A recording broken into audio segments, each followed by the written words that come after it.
si Kuya Jens, ano yun, reactor natin yan. Official reactor. Ayan, hello po mga kalingap. This is Kuya Jens and welcome back po sa aking YouTube channel.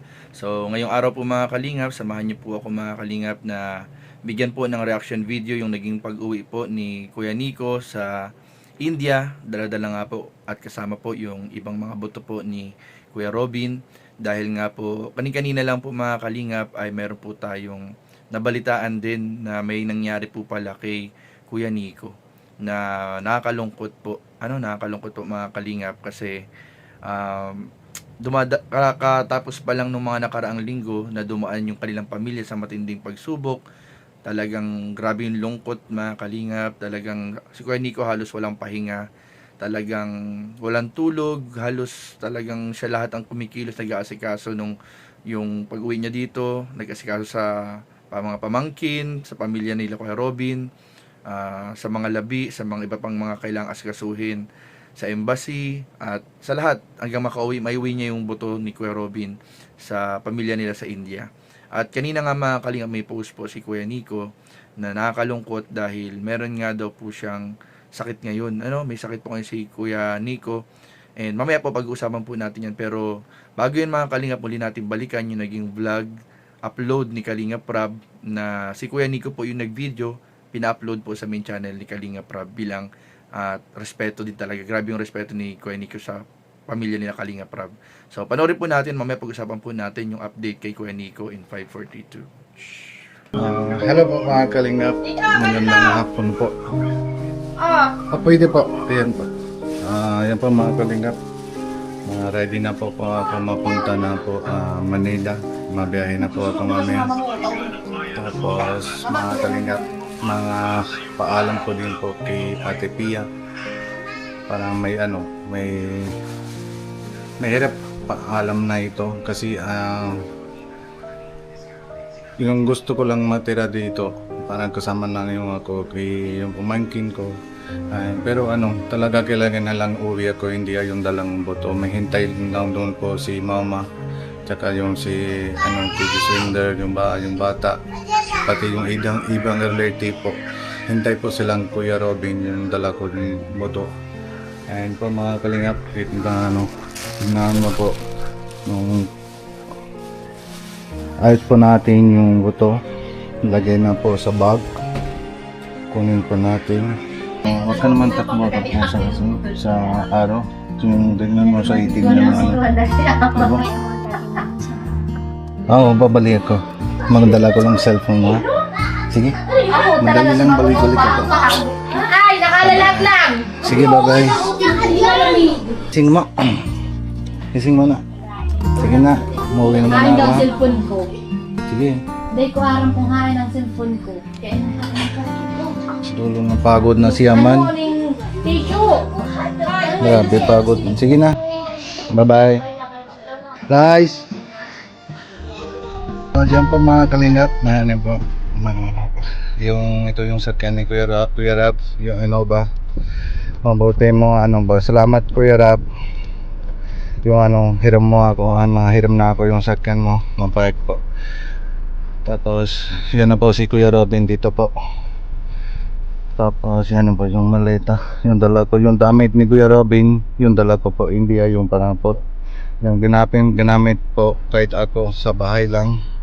Para lagi kami alala ni Kuya Robin. Tapos yung pati pwede naman sure na yung anak ko. Grabe, maulan mga kalingap, tingnan nyo. Agad na. Pag alis ako sa bahay, maulan agad. Tara po mga kalingap, punta po ako pa sa coffee shop. Nagamit mo na? Po. Ingat Kuya, balik ka ha. Opo, mabalik po ako. Humihintay ka namin dito. Sabi Kuya, mabigat na ramdam. Ang dala ko Kuya Robin, mabigat na ramdam. Bigat talaga kasi kamamatay lang tas walang kasama yung pamilya.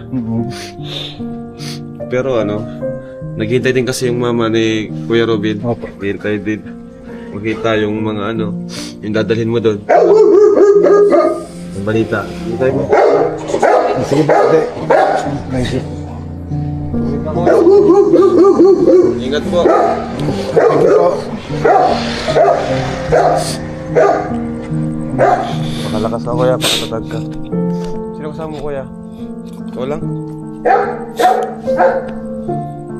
Ayan po mga kaningap, mga sky na po ako dito sa bus DLTV.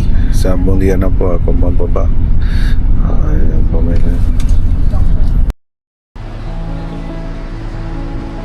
good morning po mga kalingap. Nandito na po ako sa Bundia, sa DAB, sa DLTV. Mandating ko lang po. Pero hintayin mo. Kunin po yung dito ng taxi. Mapunta po ako yung yung kaibigan ko po. Mamaya po mapunta po ako din sa embassy. Hindi ko po alam paano man sinabi ko lang yung, yung ramdam ko.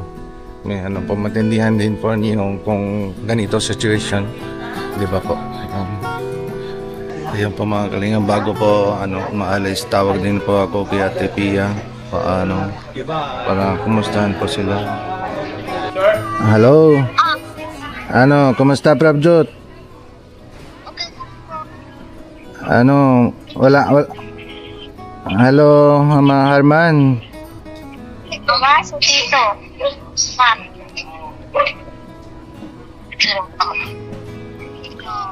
Kumusta na? Okay. Kumusta na? Okay ka na?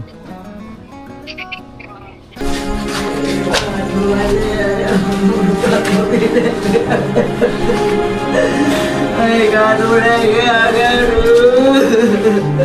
Ay, gano.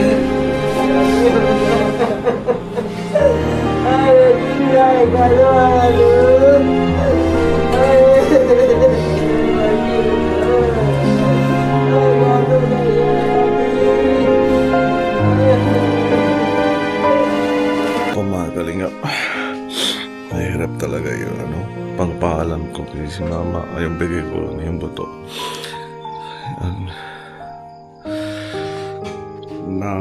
Mga Sabado po na yung mga kalingap. Tapos bukas, last dasal na po dito sa amin yung sa simbahan po.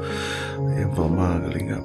So ayun po mga kalingap at kung gusto niyo pong mapanood nga at sana supportahan po natin yung vlog na yan nasa main channel ni Kalingap Rab at sigurado po mga kalingap yung pong mga views po ninyo sa vlog na yan ni Kalingap Rab ay hindi po masayang at may tutulong po sa pamilyang naiwan po ni Kuya Robin. Sa main channel po ni Kalingap Rab yung full vlog, yung video na yan, i-marathon po natin, panoorin po natin, supportahan po natin.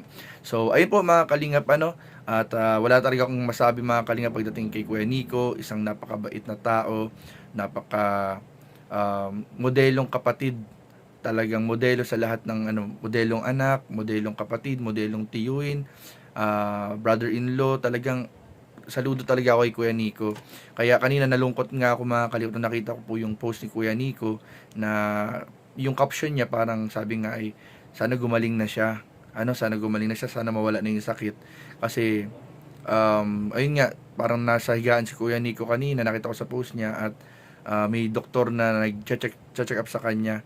So siguro dala na rin bilang naisip ko, dala na rin siguro ng sobrang pagod, over fatigue at syempre may mga pa sila, nasa season pa sila ng nagre-recover. So syempre fresh pa lang yung mga nangyayari at marahil baka may mga pagkakataon din na sobrang iniisip-isip pa ni Kuya Nico yung mga nangyari at lahat talaga nabigla, hindi lang yung pamilya nila pati yung mga viewers, nabigla talaga sa nangyari kay Kuya Robin. Kaya yun siguro yung naging epekto sa katawan niya, kaya talagang kinakailangan ng full recovery ni Kuya Nico, makapagpahinga, makapag-relax, maano yung isip, parang kumbaga malibang-libang para yun nga sa recovery ng kanilang pamilya sa nangyari nga kay Kuya Robin. Pero ayun, ipanalangin po natin, pag-pray po natin si Kuya Nico na sana po gumaling na dahil marami pa pong gagawin. Alam ko marami pang gagawin si Kuya Nico. May aasikasuhin pa sa India, may aasikasuhin din sa Pilipinas and parang babalik din siya dito kapag okay na yung lahat para i-check naman yung pamilya ni Kuya Robin. So yun lamang po mga kalingap, keep updated mga kalingap sa mga main channel ng mga membro ng K-Boys, lalo ni Kalingap Rab, Kuya Val at Edna. Supportahan po nating lahat. So yun lamang po, maraming po salamat. God bless, Jesus loves you. Bye-bye.